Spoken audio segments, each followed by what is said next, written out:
What is up, weather enthusiasts? I'm your host, Pat's Path Predictor.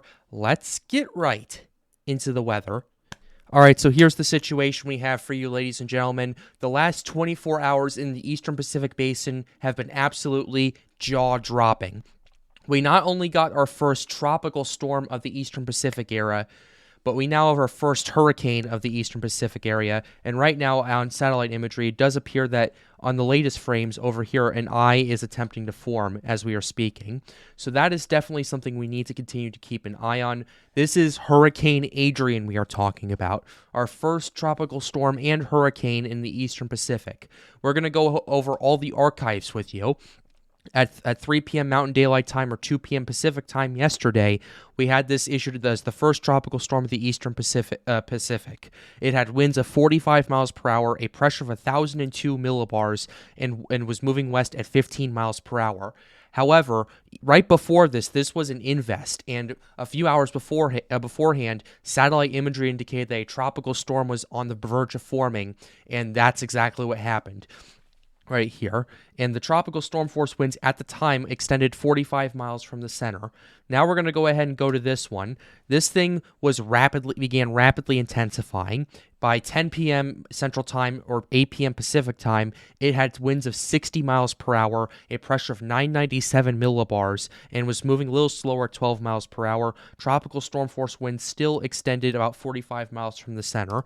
And then at the 3 a.m. advisory Mountain Time or 2 a.m., we had winds of 65 miles per hour. It was expected to become a hurricane in the next few hours. The pressure now dropped to 994 millibars. Tropical storm force winds still extended 45 miles from the center. And now this morning at 8 a.m. Pacific Time, this rapidly intensified into a hurricane, and this is what the NHC is saying right here. The pressure is down to 989 millibars for a 75 mile per hour hurricane, which, if you're looking at this like I am, that is rather low, a low pressure for a hurricane right there, like at least a minimal Cat 1.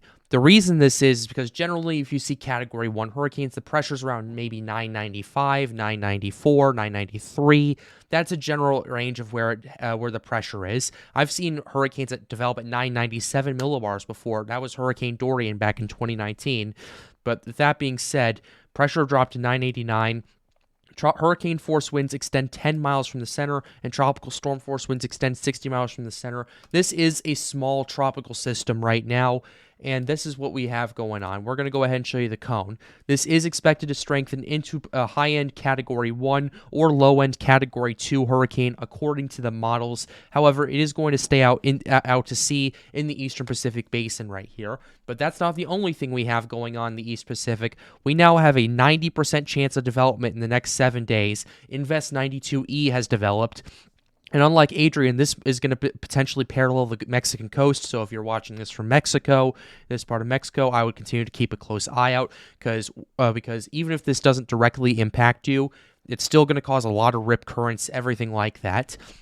So that's what we have going on right here. Environmental conditions appear conducive for development of the system, and a tropical depression is likely to form in the next couple of days while it moves generally west-northwestward at 10 to 15 miles per hour. So that's what we have going on right here. We have the wind shear pulled up, and this is where Adrian is right now. It's moving through a very good area of wind shear. The reason the wind shear is like this towards the bottom of it is because that's the shear caused by the hurricane, essentially. That's how these things work if these things get powerful enough. This invest is actually right over here in very good conditions for development. If we take a look at the global sea temperatures, over 30 degrees Celsius, which is about 86 degrees Fahrenheit for both of these systems. So this is absolutely something that we need to monitor and something to keep an eye on. And this could be basically an indicator of how this hurricane season will go, not only in the East Pacific, but in the Atlantic Ocean as well. So we need to keep that in mind as well. We're going to go ahead and show you the track models and the intensity of Adrian. The track models have this thing generally moving west-northwest right here as a fish menace, essentially.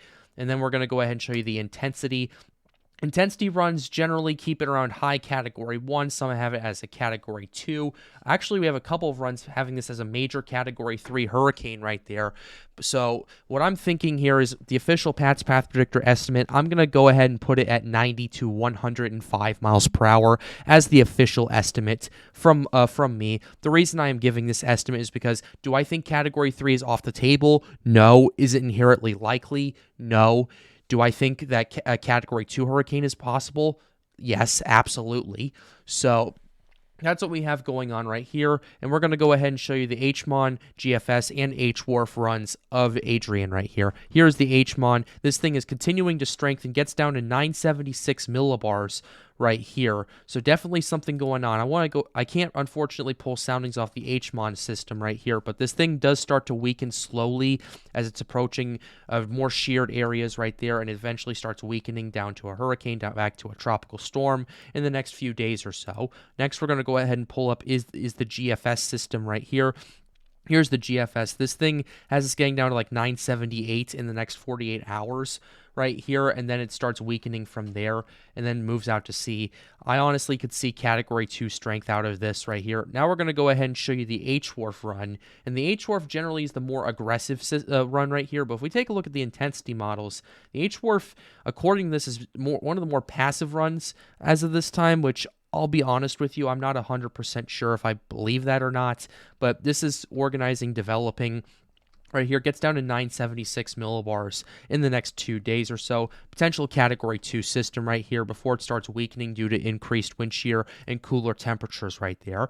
So that's the latest we have for tropical storm, now Hurricane Adrian. We'll continue to update you here on the Pat's Path Predictor channel. But with that being said, we're going to go ahead and end it right here. I hope you enjoyed it. Be sure to leave a like and subscribe to the channel if you are new. It helps us out. It helps us make more videos like these. The goal of this channel is to get more people engaged with weather.